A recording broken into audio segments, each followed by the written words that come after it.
All right, it's another episode of the One More Amount of Here podcast. And, man, that got all over my... did you see that? I did see that. That just juiced all over my screen. I have seen that once. I've seen it 1,000 times. That's not good. That's not good. I was already in a bad mood today, and now that happened.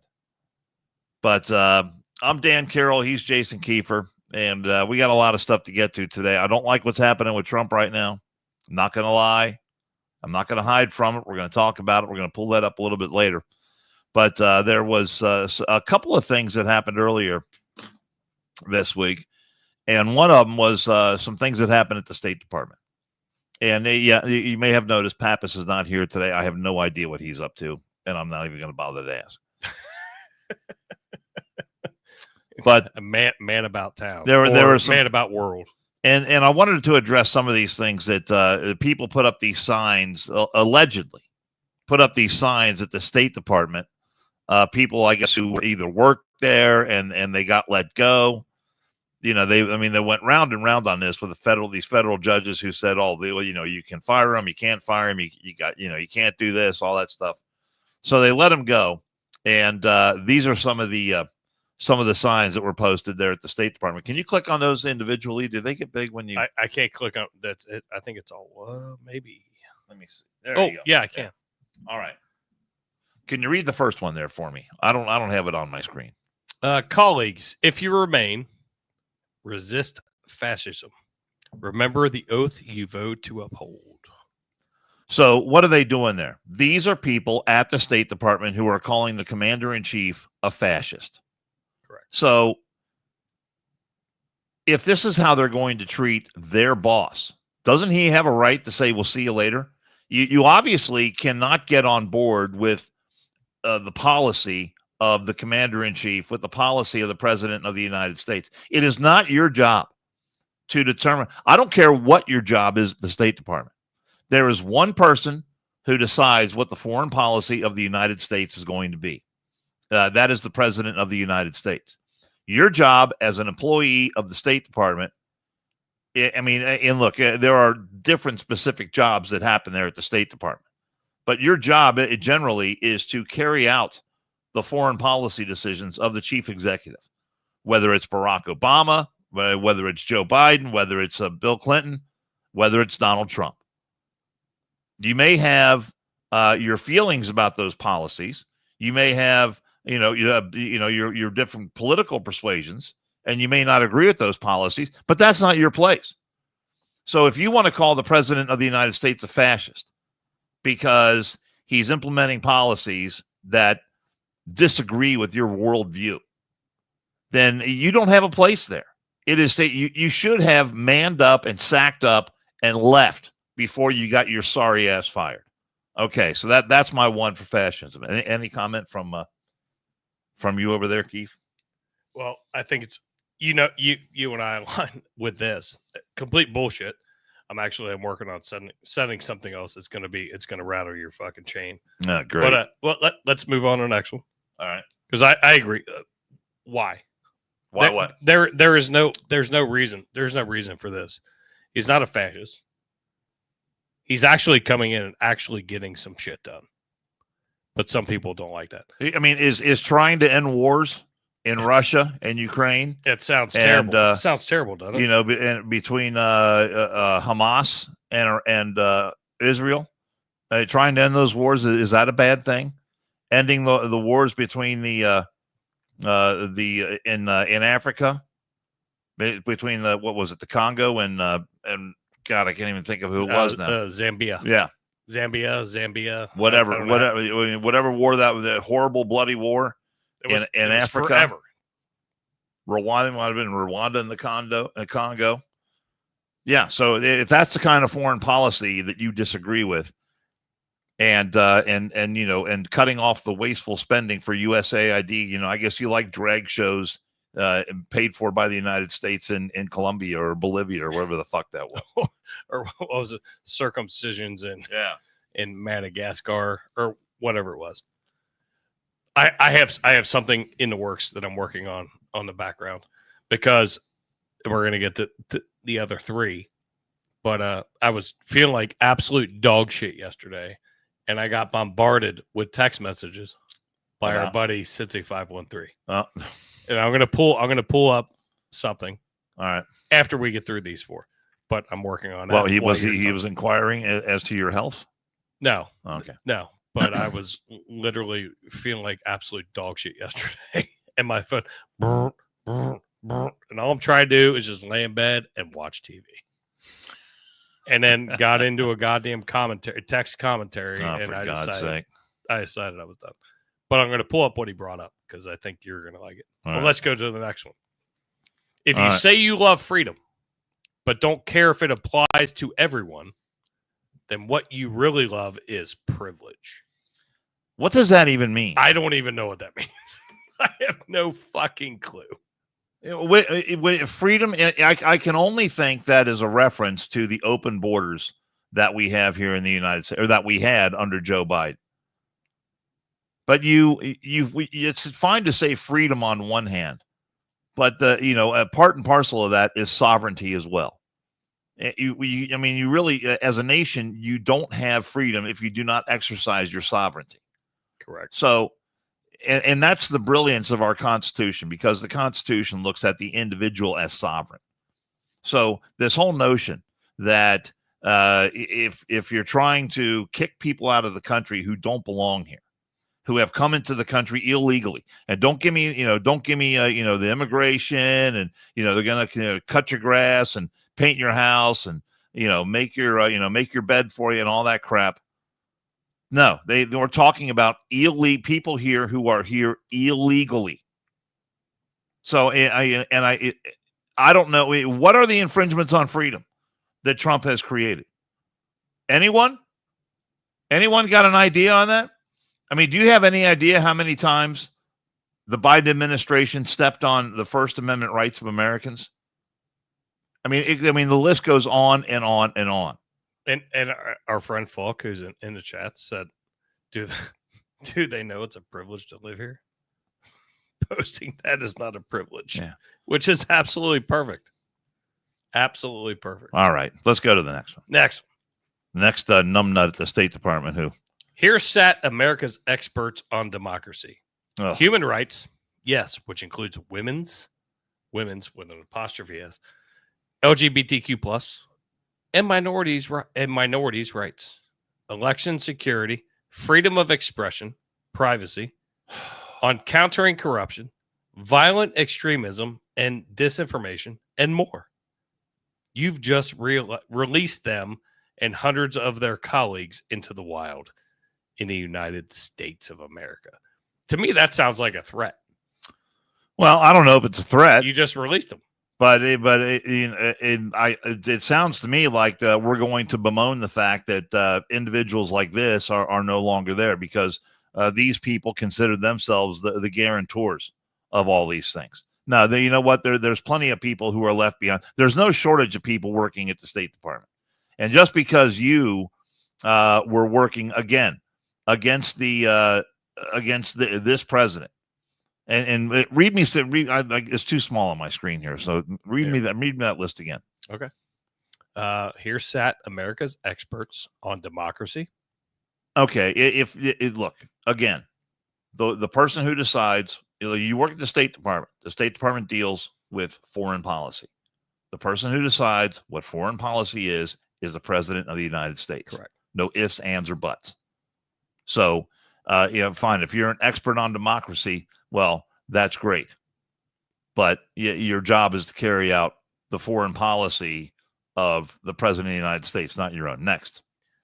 Human rights. Human rights. Yes, which include women's, which is the way they wrote it, just makes me laugh. Mm-hmm. WOMEN apostrophe S. Mm-hmm. Women's, LGBTQ+, and minorities' rights. Human rights.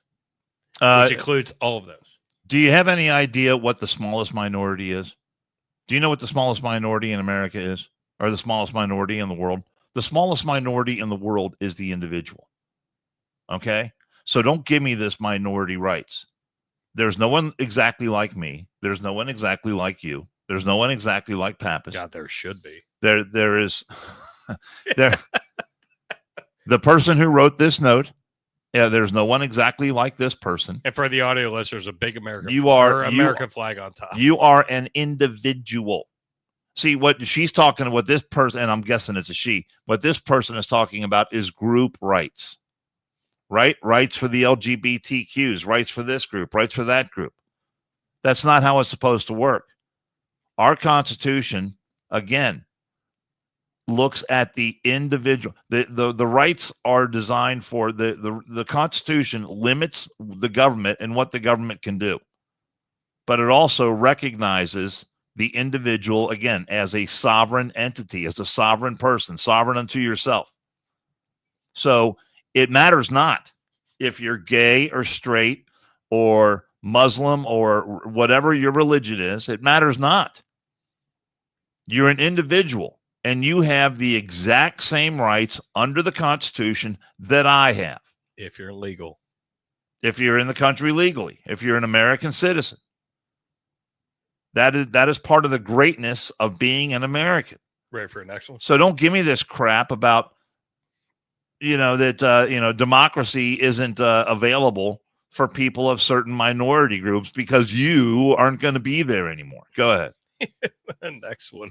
Election security, which is just fucking absolutely laughable. Election security. Yeah, how secure was the election in 2020? Need I say more? Next one. And they're trying to make the last one. Oh, it got tampered with. No, it got overwhelmed with a fucking winner is what it did. Yeah. That's all it was. Let's see. Freedom of expression. And I'll throw a couple. Freedom of expression, privacy, and countering corruption. Well, the fact that you wrote this note and you are not going to face any consequences of it. You are criticizing the government. You are criticizing the individuals who saw fit to terminate your employment. And so you have expressed yourself as you choose to do. What consequences from the government will you face for that? You won't face any. Nothing. You're not going to be rounded up. You're not going to be charged. You're not going to face any criminal proceedings. You lost your job because you're probably a malcontent, and your work has been studied, and your work wasn't up to the requirements that this administration had for you. And so you're gone. Look, and maybe you don't think it's fair, but out here in the private sector, people get shit canned all the time. I've been fired from jobs that I didn't think I should have been fired from. And that's the way that. But what are you going to do? You pick your ass up, and you may not be happy with it. So don't give me this stuff that you are the guarantor of freedom of speech. Because the fact that you were able to post this note and you go on your merry way and you are free to live your life as you choose tells me that you have no idea what you're talking about. On a door that has the caution, this door opens, but probably a cubicle. And you were a data mover. That's all you were. And that's unfortunate. But guess what? Like Dan said, sometimes people get fired. Violent extremism and disinformation and more. Again, the fact that you are championing yourself as the one who stands between me and what you consider to be disinformation. You're the one that wants to throttle freedom of speech.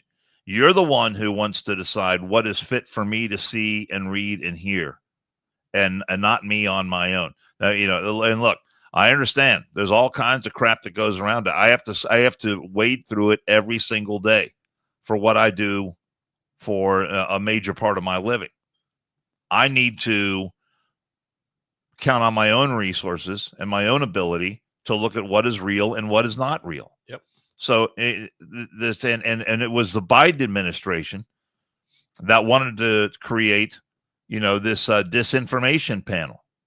I forget what the name of it was going to be, but essentially this was going to be a government panel that was going to look at all the social media that was out there and decide what was fit to be on Facebook, what was fit to be on X or Twitter, what was fit for you to see on TikTok, as long as it fell within the parameters of what the administration found acceptable. Is that freedom of speech? Is that First Amendment rights? That's throttled. Sure it is. It's throttled speech is what it is. Has Donald Trump, has the Trump administration done any of that to your knowledge? In any sort of way that you can think of? If anything, I think he's promoted it. He takes all the shit. Anything that's thrown at him, he takes all the shit and will answer. Maybe in a sarcastic tone or whatever, but he hasn't throttled the people. Pappas is going to be sorry he missed this, man, because this is good stuff to respond to. The amount of shit that Trump's taken, and we'll get into that with our buddy Cincy 513, because I'm sure he'll be at some point. But with what he sent me was what the first thing you sent me, and you sent me the second rebuttal to it. But we'll move on. We'll move on to the next one. All right, the last one. History will remember what was lost here. What? Well, what was lost? I want to know. I don't know. To my way of thinking, that is someone who was really full of themselves and thinks that what they have done is going to go down in history. No, I don't think so. You're not a fucking martyr. You were a fucking number. You were a number. Whatever. Yeah. And that's that looks like a cubicle wall. Just fucking posted it as they packed their shit up because they weren't needed anymore. What's no, I mean, what fucking what office spaces like Dan, Don, it doesn't matter, doesn't work here anymore. Get the fuck out. You obviously they cut shit down. And that's what you wanted for your government. I don't care what side you're on. You want cost cuttings. And guess what? You were unfortunately one of them. And that sucks. But to just leave some bullshit like all four of these, I just think it's just so the irony of it. How big? I mean, how confident in your job are you when you have to just you get cut, but you're like, you know what? I'm gonna write a strongly worded email right now, and I'm gonna print it out and I'm gonna put it right here. So a total of 1,350 people as of last Friday. From the State Department. So they've got plenty more people that the State Department, let's see, total reduction in the workforce be nearly 3,000, including the voluntary departures, according to the notice. A senior State Department official said out of 18,000 employees based in the United States. So 3,000 out of 18,000. That leaves plenty more people to do whatever it is they do at the State Department. And guess what? I mean, they're cutting bloat, they're cutting waste, they're cutting duplication of services, and you fell into that category. So, you know what? You post whatever you want to post, but you're really not all that special. No, I mean, obviously. I mean, like you said, somebody was looking at what they were doing. Mm-hmm. Somebody was... Yeah. What productivity and what realms? Oh, we don't need that because now I can guarantee you it was duplication. Yes. Sorry, hard for me to say. In service. And look, I mean, when you have three people doing the same fucking job, I don't disagree with that. The analysis that I've seen of and I had a conversation with a financial expert on this. And I was talking, and he was talking about some of the people that he works with were employees of the federal government that have been discharged under the Trump administration, and they were getting severance packages and payouts and buyouts and all that kind of stuff.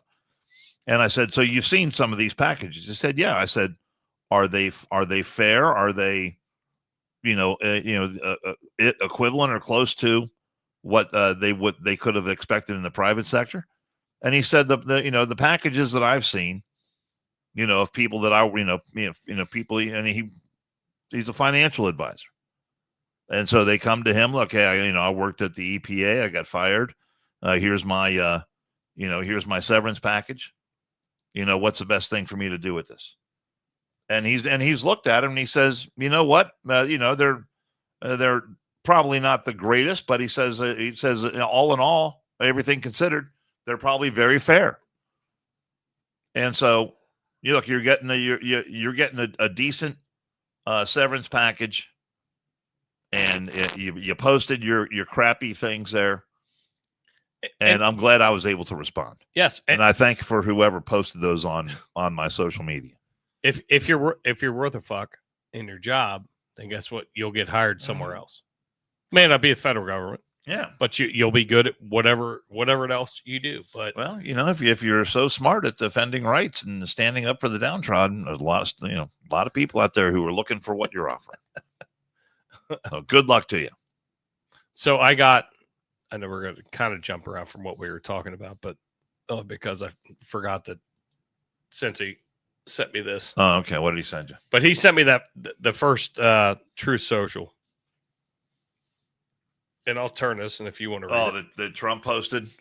So yeah, what's going on with my boys, in some cases girls? Yeah, if you want to read the first one. Well, this is the one where he essentially talks about Pam Bondi. Yeah. So but I want to do this one first because you brought the second one. I brought the one that I sent you, the one that he posted today. Yeah. But this one was earlier in the week. But I got absolutely worn out by Cincy while I was fucking laying in bed. And I'm like, dude, over the Epstein thing. I'm like, I'm just not doing it. So I just shared that to the screen. Yeah. But this off True Social says, what's going on with my boys? And in some cases, gals. They're all going after Attorney General Pam Bondi, who is doing a fantastic job. We're on one team, MAGA, and I don't like what's happening. We have a perfect administration, the talk of the world, and selfish people are trying to hurt all over a guy who never dies, Jeffrey Epstein. For years, it's Epstein over and over again. Why are we giving publicity to files written by Obama, crooked Hillary, Comey, Brennan, and the losers and criminals of the Biden administration who conned the world with the Russia? I'm sorry, I lost my place. I'm looking at it and I want you to see it. So yeah, no, I can see it. I actually read this on my show earlier. Con with the world with Russia hoax, 51 intelligence agents, the laptop from hell, and more. They created the Epstein files that just like they created the fake Hillary Clinton / Christopher Steele dossier that they used on me. And now my so-called friends are playing right into their hands. Why didn't these radical left lunatics release the Epstein files? If there was anything in there that could have hurt the MAGA movement, why didn't they use it? And I'll stop there real quick. That's a fair question as well. Why wasn't it used? They haven't even given up on John F. Kennedy or Martin Luther King Jr. files. No matter how much success we have had securing the border, deporting criminals, fixing the economy, energy dominance, a safer world where Iran will not have nuclear weapons, it's never enough for some people. We're about to achieve more in 6 months than any other administration has achieved in over 100 years. And we have so much more to do. We are saving our country and, in all caps, making America great again, which will continue to be our complete priority. The left is imploding. Kash Patel and the FBI must be focused on investigating voter fraud, political corruption, Act Blue, the rigged and stolen election of 2020, and arresting the thugs and criminals instead of spending month after month looking at nothing but the same old radical left-inspired documents on Jeffrey Epstein. Let Pam Bondi do her job. She's great. The 2020 election was rigged and stolen, and they tried to do the same thing in 2024. That's what she is looking into as AG and much more. 1 year ago, our country was dead. Now it's the hottest country anywhere in the world.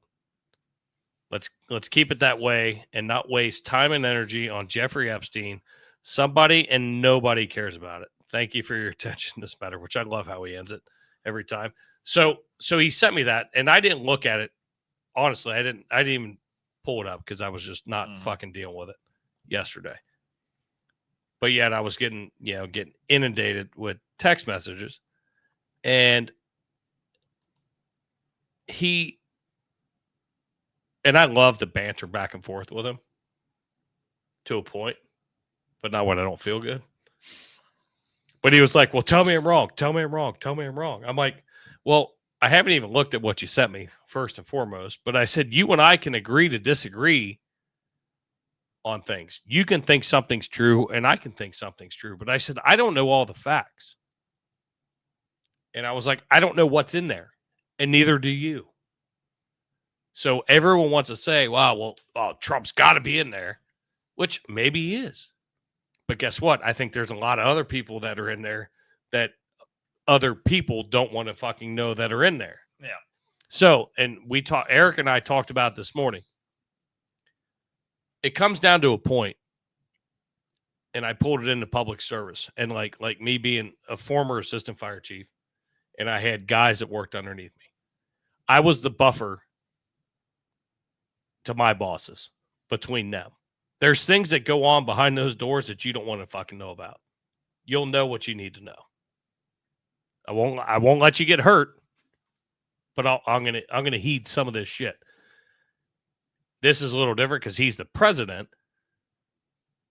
but there are reasons why this hasn't been let out completely. They gave you that first round, which I know was bullshit. We were all pissed off about it. And me as a Trump supporter, I was really bullshit about it. In the fact that you campaigned on it, you're going to release the Epstein files, boom, you got them, and they're not being released. But there's a reason why. But they will come out at some point. So it's one of those, like, you have to sit back and just let the work do its work. You know what I mean? Well, when we talk about this post that he put up there, I think two things can be true at the same time. Mm-hmm. And I know the first time we talked about this is that Trump is looking at this as there are so many more important things going on than Epstein, and I think he has a legitimate point there.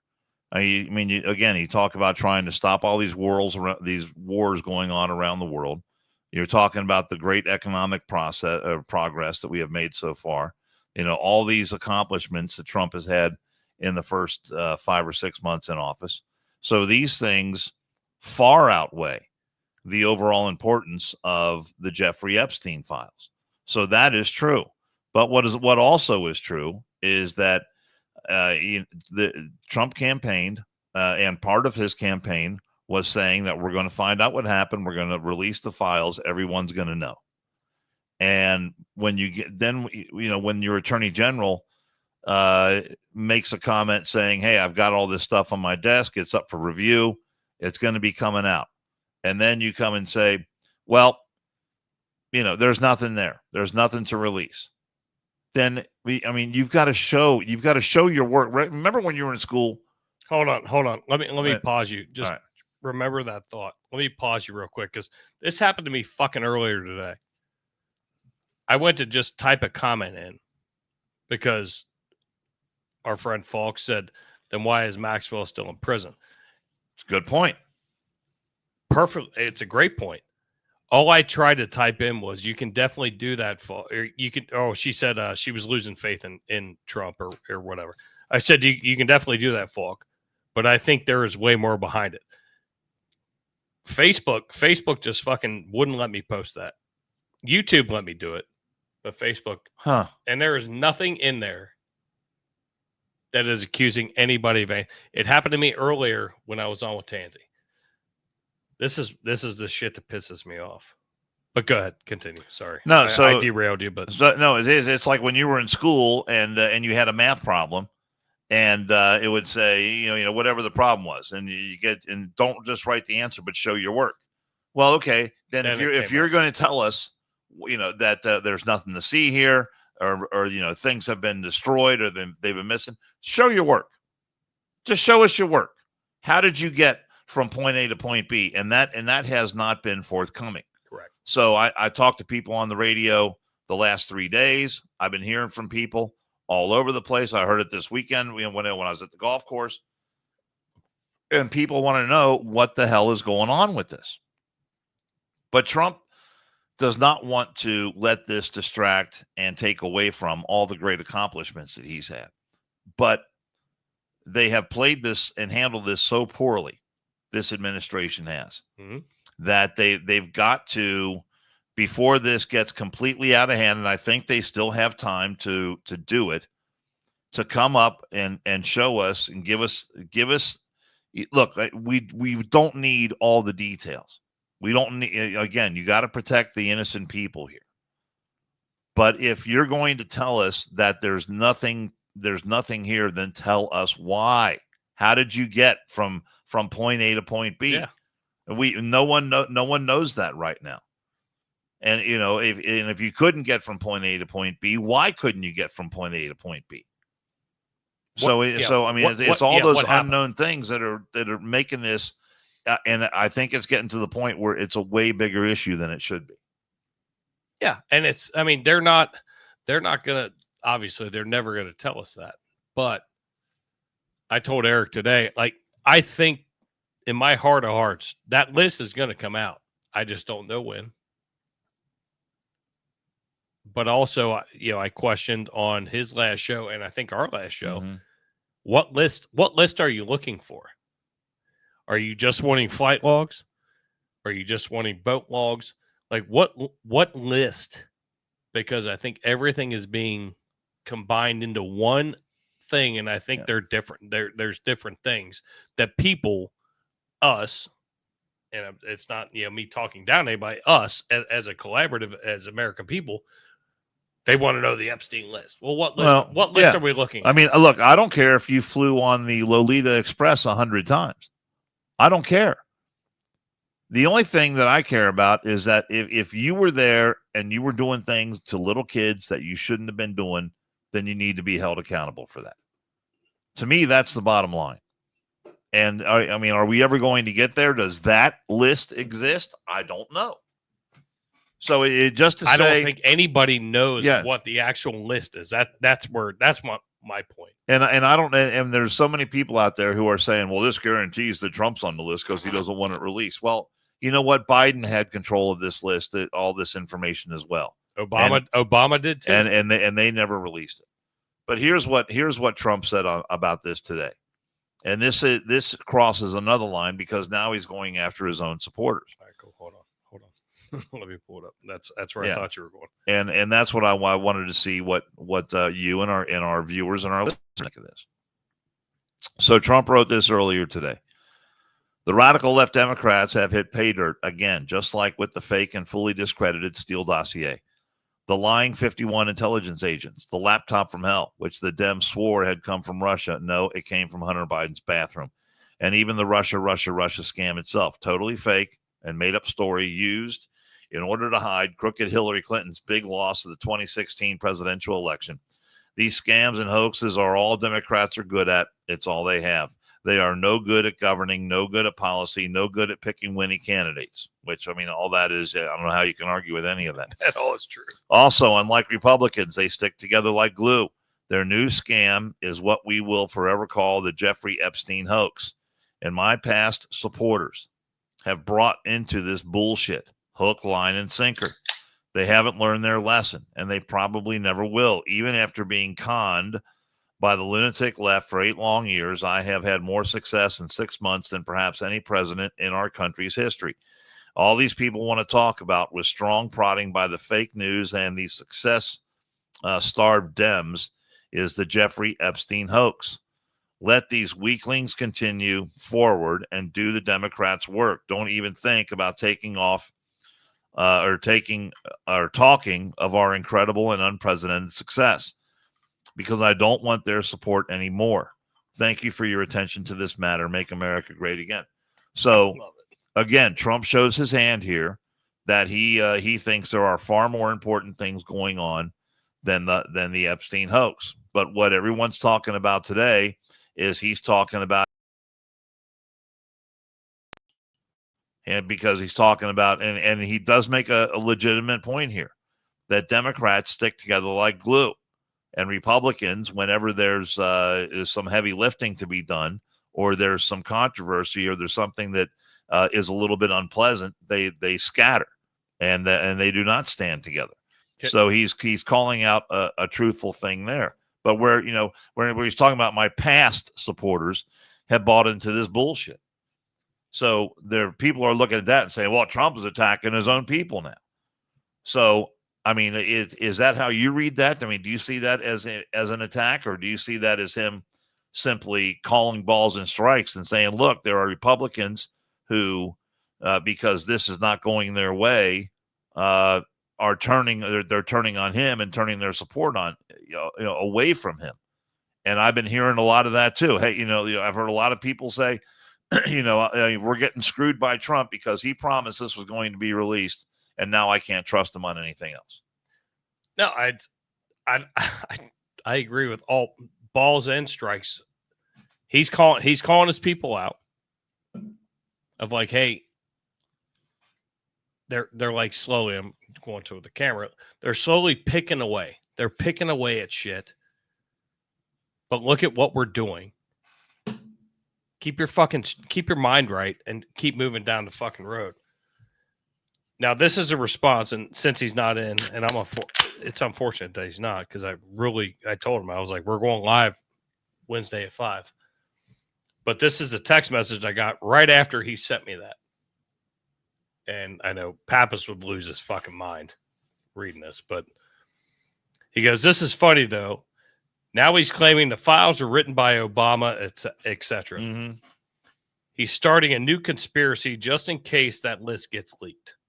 Another example of him not understanding cause and effect.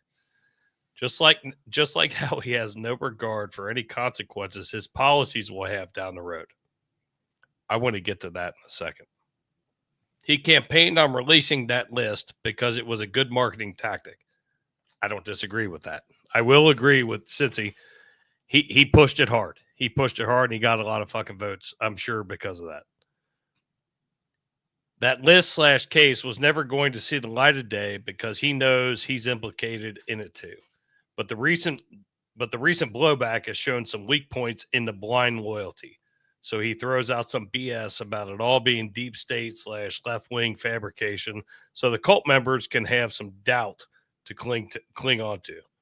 Oh well, nothing to see here, folks. And then we went back and forth, and I told him, I said, I think you're skewed on some, and that's my opinion, but I'm skewed on others, I'm sure. He goes, I'm not skewed at all. I'm not on, in all caps, any team. I've just been pointing out the hypocrisies for about 8 years now. But you have to ignore a lot of the readily available information if you don't acknowledge the link. So we acknowledge the link, for one. I want that to be fucking for the record. Mm-hmm. And I'm going to tell them, go back and listen. We acknowledge the link, but we also acknowledge the fucking rebuttal because that's fair.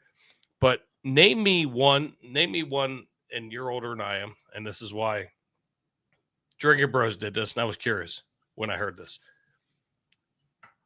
The best president in foreign policy in your lifetime? The best strictly in foreign policy, probably Nixon. You think? Because I think Trump fucking over. I think Trump trumps Nixon with his foreign policy. Yeah, with what he's done. I think Nixon and Kissinger together were just a fantastic team on foreign policy, and that's really what they spent a lot of time concentrating on. But I mean, Trump is right there.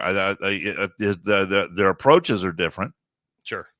Oh, way different. Yeah.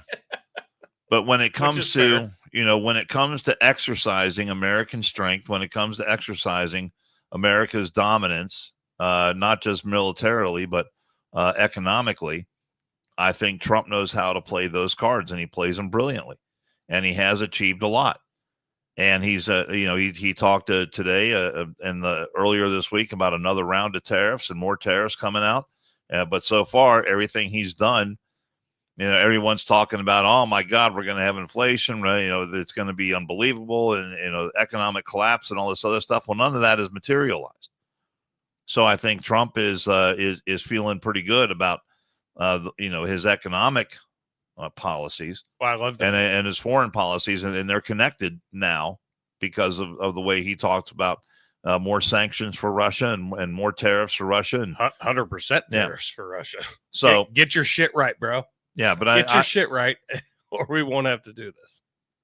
Yeah, I mean, if you could have a guy like Trump with the foreign policy intellect of a Richard Nixon and a Henry Kissinger, I mean, that would be unstoppable. But having said that, I think Marco Rubio is doing a great job as Secretary of State too. Yeah, but I was talking presidents, but also, and it was funny. Dan Holloway, I was listening. I think it was Monday's show because I'm a day late or 2 days late. But he was like, he goes, if Kennedy wasn't unalived, I think Kennedy would have been really good because he was working on getting us out of all that bullshit. Yeah, I mean, it's way before my time, but I thought it was an interesting question that was posed on the Drinking Bros of what foreign policy wise, and I think Trump has done so much. He's had more meetings with foreign dignitaries. Oh yeah, to try to stop some stupid bullshit and just trying to make, like, can't we all just get along? Like, you get your money here, you get your money here, we get our money here, and guess what? It's one big cog in a machine. You have to fucking do that. But the fact that when I got that yesterday from Cincy, I was like, oh, today's not the day, bro. Like, no, don't do it. But he did. Yeah. But he's not here. I told him we were going live. He knew where he could come in and put his shit out there. Our buddy James McGee sent me this, and I'm not trying to steal James' thunder, but James said, hey, share it. This is very close to him, and I was on his podcast the other night. But going into the shit that Trump's done with ICE and the border reform and all that stuff. Wait, pull this up. I had no idea when he sent it to me, but he was like, you guys need to cover it. Law enforcement officers and Louisiana business owner indicted on charges of bribery, conspiracy to commit fraud, visa fraud, and mail fraud. So, and this has the defendant's name. This is super close to James. If you haven't seen him, go follow his show, James McGee Show. Mm-hmm. He's awesome, and he's been a guest on here many times. I've been a guest on his, but let's see. Acting United States Attorney Alexander C. Van Hook, Homeland Security Investigations Special Agent in charge. Eric, I'm not going to go through all the names. Let's see. I'm trying to figure out. Has returned an indictment charging 5 individuals, including law enforcement officers and a central Louisiana business owner, with conspiracy and fraud charges. Those charged in the indictment and the list of their charges are as follows. So I can't even pronounce that name. I'm not even going to try. I'm assuming that's a business owner. We got bribery, mail fraud. Bribery 1 count, mail fraud 24 counts, money laundering 8 counts. Yeah, it looks like Chandrakant Patel. Yeah. You're way better than I am. Chandrakant. Chad Doyle. I don't know how to say that name. Chief of Police of the city of Oakdale, Louisiana. Jeez. Conspiracy to commit visa fraud 1 count, visa fraud 6 counts, mail fraud 6 counts, money laundering 1 count. Great.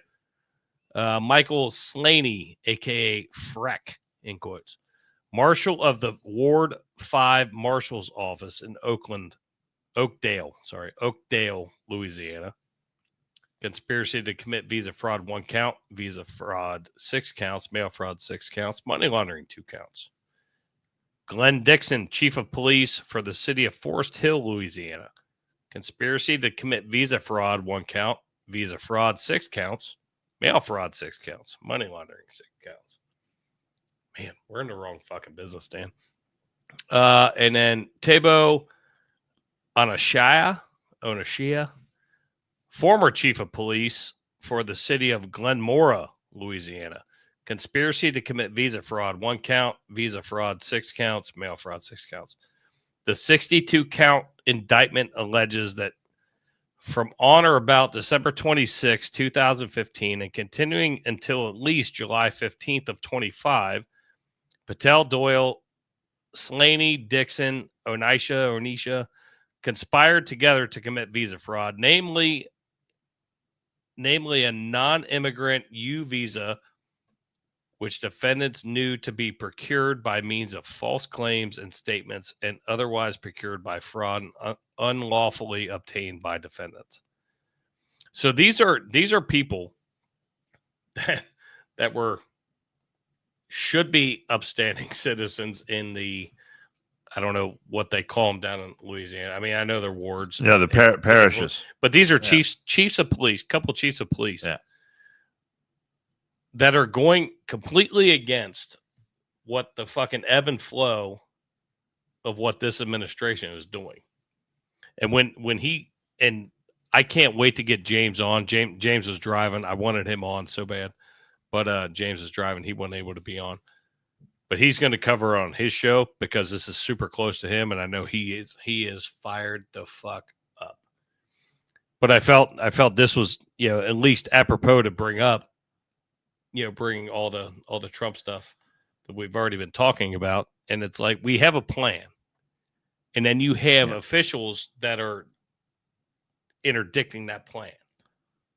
Well, and they were using this U visa, and in case you don't know, a U visa is a non-immigrant visa in the United States designed for victims of certain crimes who have suffered substantial physical or mental abuse and are willing to assist law enforcement in the investigation or prosecution of the crime.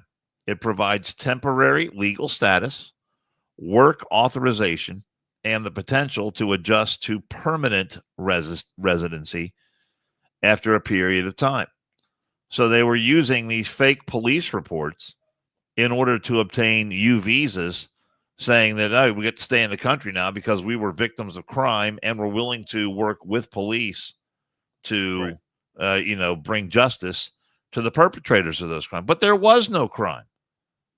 And these law enforcement officers were assisting in this fraud of creating crimes. And is there any mention how much money they were getting paid? And I haven't read the entire indictment yet. I'm sure it's in there, but here the indictment alleges that as part of the conspiracy to defraud individuals seeking U visas would contact Patel or another facilitator who would then contact Patel to be named as quote unquote victims in police reports alleging that an armed robbery had occurred so that they could submit applications for U visas.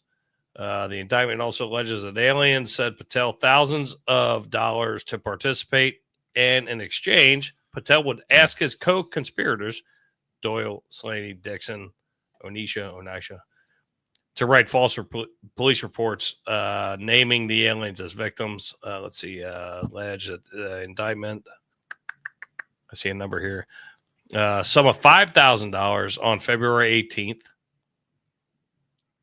That went to the Rapides Parish Sheriff's Office, the sum of $5,000 on February 18th of 25, intending to influence and reward said agent in exchange of fraudulent police reports. I know there's a number in here. They could be ordered to pay a fine up to $250,000 on each count. And I'll share this link because there's a lot to unpack here, and I know James will go through all of it.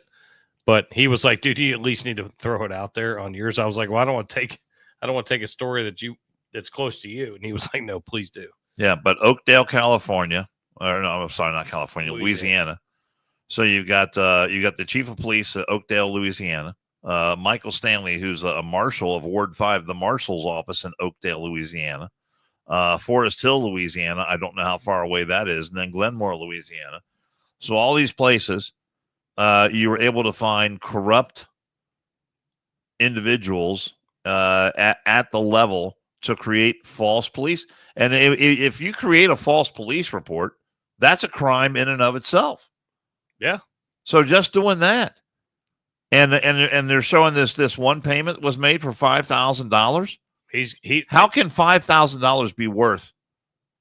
I mean, doing all the throwing away your entire career, losing your career, and everything else for $5,000. I mean, there had to be more money going back and forth than that, but it's not laid out here in this in this indictment. I'm glad he sent it to me. It was just he sent it to me a little bit late, so I didn't have a chance to read through all of it. But he's going to cover it, and hopefully I'll be able to be on his show, or he can be on this show if we can get one done before I leave for my trip. But I would love to hear it because he was like, "This is very very close to home."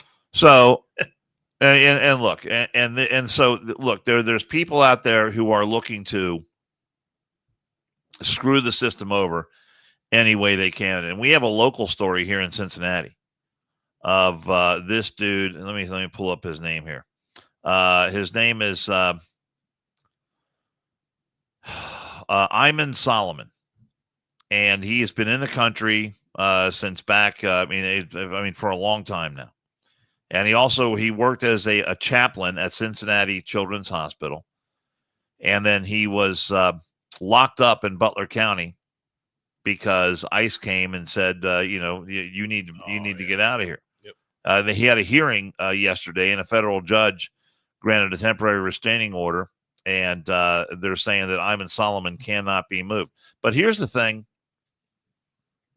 that a lot of the local stations and the local newspapers didn't want to report about this guy. His immigration status, or not immigration, but asylum status. He was granted asylum because he came here from Egypt, and he was saying that he was fleeing persecution. He worked as a journalist there in Egypt, and I guess made some enemies, according to him and his attorney. But he's been here in the United States. But under the Biden administration, this guy wound up on the terror watch list. And the Biden administration was the one that revoked his asylum status. And so ICE has been following up on all this stuff, and they're saying, dude, you got to go. And so now you've got people like our Congressman Greg Landsman, and all these other people who are saying, oh, due process, due process, due process. Well, he's already been through the system. He's already been, his case has already been adjudicated like 2 or 3 times. And he's still in the country. And I said, we're going to detain you while we look at this again. So now you've got a federal judge that is saying that he can't go. And WKRC-TV wrote about this. He said this guy's Rob Ratliff is the guy's attorney. Said his client was doing work for a charitable organization, which an asylum officer said has ties to the Muslim Brotherhood. Ratliff said the asylum officer made a determination that the Muslim Brotherhood is a terrorist organization. While the Egyptian government considers them a terrorist group, the United States doesn't. I don't know if that's true or not. I think the Muslim Brotherhood is considered a terrorist organization, but it matters not, because they've already decided that this guy belongs on the terrorist watch list. But now he's going to get even more due process. So, when people try to tell you that, people are they like to use the word disappeared, they're thrown into a van, in a clandestine way off the street and all that kind of stuff. I mean, there are a handful out of the hundreds of thousands and in all these cases, there are a handful of cases that they might get wrong. I've been trying, but this guy's case is being looked at very carefully. So when it's going to be time for him to go, they're all about due process, as long as due process winds up in their favor. Well, I've been trying my whole life to get snagged into a fucking clandestine van, like in old school.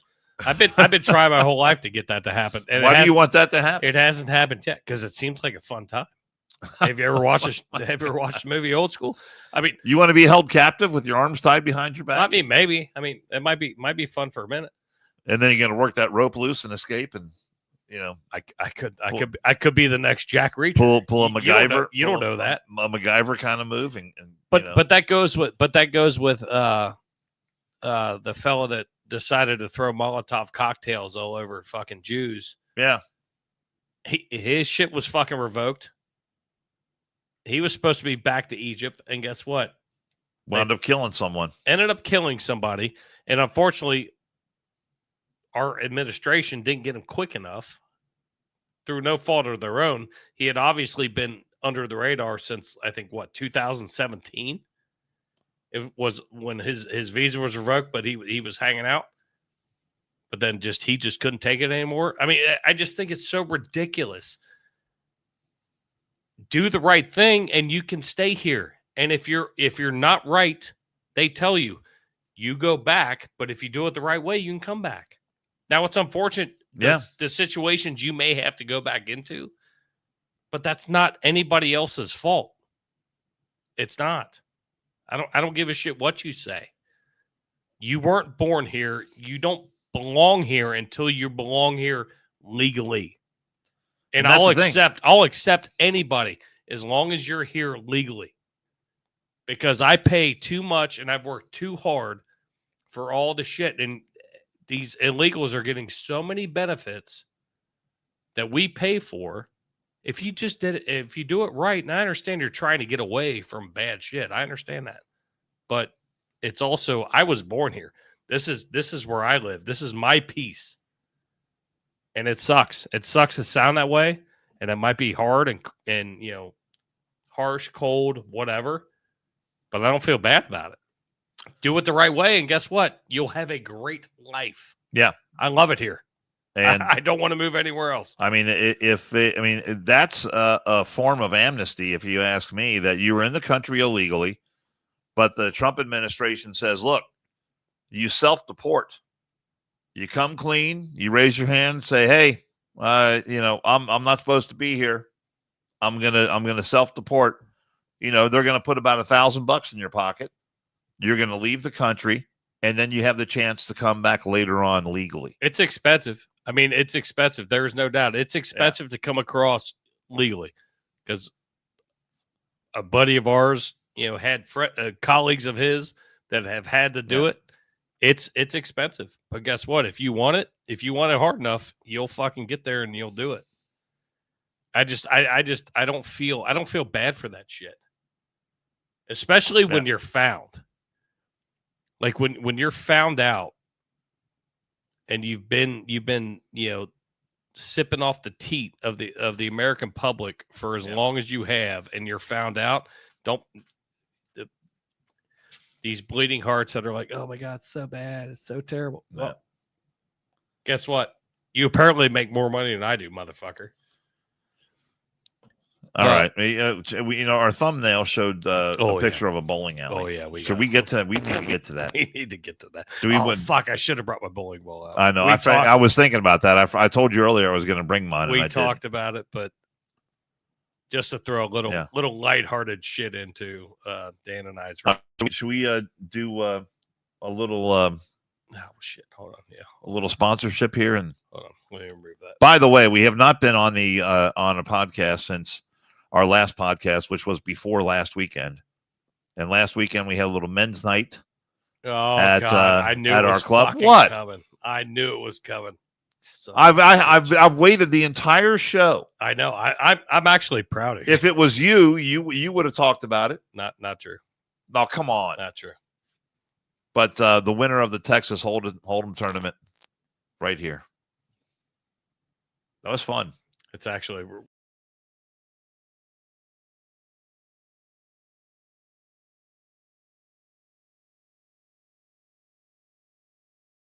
But there you go. You can throw your finger point in. It was great, man. I mean, I had when we got down to where the tables combined. I mean, you had a pretty good stack of chips. I did, because Guy was throwing a whole bunch of chips at you guys. He played every hand and rebought in like 5 or 6 times. So he was throwing all kinds of extra chips on your table. Our table went a long time before anybody left. And when we started combining tables, I mean, I was very short stacked, and then hit a couple of winners, and then I had a decent stack, and then it got whittled down again. Then we chipped up again and got to the final table. And when I got to the final table, I only had like 4 or 5 big blinds, and made it work. You made it happen. Fought my way back. Dan Carroll gets first place. Yeah, baby. Jeff Hellman got second. It was great. And we went to Waffle House, and Dan bought breakfast for Yes, everybody. I did. See, that's the kind of guy I am. That's what you should do. Well, I bought 2/3. Hellman paid for 1/3. So that's fine. It was pretty. But you had a good time, didn't you? I did. We did. You didn't have to drive, and I felt okay. How awesome is Waffle House, though? Oh, so you can't beat Waffle House. What did you get? I do the sausage, egg, and cheese sandwich with hash browns, scattered, smothered, covered, And you got a waffle too, chunked, and I added a waffle I because I knew you were paying. I got a waffle. I got the Philly cheesesteak with eggs and the hash browns. And man, they talk about hitting the spot. It hit the That spot. was fantastic. Let's hear for our buddy Murph from Murphy Engraving, who was in the chats earlier. There we go. Hi, everyone. Dan Carroll here. Time to tell you about a great new sponsor for the One More and I'm Out of Here podcast. It's Murphy Engraving.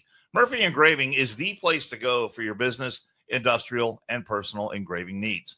Take a look at the Murphy Engraving page on Facebook, and you're going to see all kinds of unique items that really seem to take on a life of their own because they've been customized with an image, a name, or a logo, and all of it just really beautifully done. The acrylic sports awards that light up are especially creative and very cool. The customized bottles of bourbon, those are my personal favorite. And wait till you see what they can do with items that are made out of wood. The next time you want to recognize someone special or you're looking for that one-of-a-kind gift, you'll be glad you checked out Murphy Engraving. And a bonus, you're supporting a local family-owned business run by brothers Brian and Kevin, who is a lifetime firefighter and Air Force vet. At Murphy Engraving, they turn the ordinary into the extraordinary, and at Murphy Engraving, we are American-made. So, every once in a while, I get these little questions that pop up on my social media, and it says things like, name something that you shouldn't do naked. And I'll always put something out there like, run your weed eater. It's your grass trimmer. My number one is cooked bacon. Cooked bacon. I would also suggest that that bowling is one of those things that you should not do while you're in the buff. You should not. So this story hit. I didn't have a good teacher story this week, but this one hit my crawl, and I was like, oh, there was one out there. There was a teacher in North Carolina. I know. I didn't see it. Did you see that one? And you didn't send it to me. She was on trial, and I got at her hearing, and then when they had the hearing, I guess it was the initial hearing, and they're in the courtroom, and she announced that the kid that she's been banging, that she was pregnant by that kid. And she had this smile on her face, I'm knocked up. I should have been a media correspondent sitting in that courtroom. All right, go ahead. Because that's my shit. But, let's go to Pennsylvania. But Balls Out bowling event held out by Naturist to require nudity. So I saw this story, and this got released on our local channel, which is funny. Excuse me, but an unusual bowling event held by naturalists will require nudity, according to sources. The Pittsburgh area naturalists will host a Balls Out bowling event, and we missed it. Balls Out? Is it called Balls Out? Is that it was Balls Out, or Balls Out bowling. We missed it. Damn, we didn't make the trip. I thought about doing it, but I figured I probably should not. But the 18 plus event will be held held at the Crafton Ingram Lanes in Pittsburgh, Pennsylvania, which, me being a Bengals fan, I'm going to have to laugh at the fact that, not shocked, it's Pittsburgh. The outlet reported that the event is open to both beginners and seasoned professionals. Yes. I'm sure a fair share of seasoned professionals will turn up at the naked bowling event. Tickets for the event are $30, regardless if you choose to bowl or not, and includes 4 hours of unlimited bowl and shoe rentals. Oh, for God's sake. Although nudity is required, women can wear their bottoms. Now, see, that's not fair. Organizers told reporters with WTRF that sexual activity, video, and photography are strictly prohibited, and that nudism does not mean consent, adding that harassment will not be tolerated, Dan. Can you imagine you're just going to the bowling alley. You don't even know this event's happening. I just think of the times that Can you imagine walking in and just seeing a bunch of fucking naked dudes and then fucking tits flapping? I mean, let's picture bowling alley patrons for the most part. Fucking well, that's tits what I'm hit saying. knees. I mean, what the fuck? What's our buddy Chris Short say? It's like a fried egg hanging on a nail. It's exactly what I picture. Like nailing a fried egg to a wall. It's exactly what I picture fucking going into a bowling alley. I mean, but think of the bowling events that you and I have attended. And, I mean, how many of those people do you want to see? Oh. And then, look, here's the other thing. When you bowl, you get into some unnatural positions from time to time. I don't want to see that. I don't want any part of that. You imagine? I don't want. I mean, just the whole thing is just so repulsive to even. You imagine the amount of fucking beef curtains that you're fucking having to deal with. Old Magda lives in the trailer park right up the street, but she's a 300 bowler. She's worth it. I saw that. And I was like, what the fuck? What the fuck did I? And then the bold ones. Hey, what? Bottoms are optional. Well, I don't want to wear them. I ain't wearing mine. Now, damn it. I signed up for naked bowling, and that's what I'm doing. That is what I'm fucking doing. Is it proper to manscape before you go naked bowling? Well, I think it should. I think it should. I mean, I think that's just the proper thing to do. But I mean, that's just me. Are towels provided, or do you bring your own? Oh. And who has to clean the shoes after all that mess? Oh my God! Do we have anything else? I don't. We can't top that.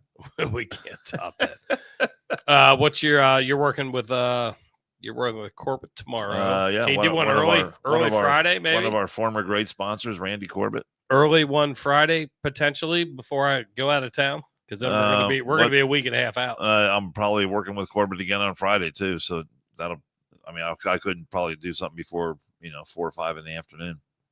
All right. We'll see. We'll see. It might be 2 weeks before you see us again. I'll know more tomorrow. We'll come back to you. Hey, Dano. This was a fun show, though. Be careful out there, brother. You be careful out there. Well, I'm hoping to see you on the podcast before then. Okay. We'll just figure schedules out. We'll figure something out. Everybody, thank you, Falk. You were a champion in the chats. Jill Billy, Falk was wearing out that keyboard today, man. Yeah, she was. I'm telling you, she's awesome. Kevin Murphy was in here. Bosco was in here. Tyler S was in here. We appreciate you. Remember, tell somebody. Don't bowl naked. Don't bowl naked. Make sure you tell them that first. But if you go to the event, give us a full report. Or video. No video's allowed. Video be good. If you're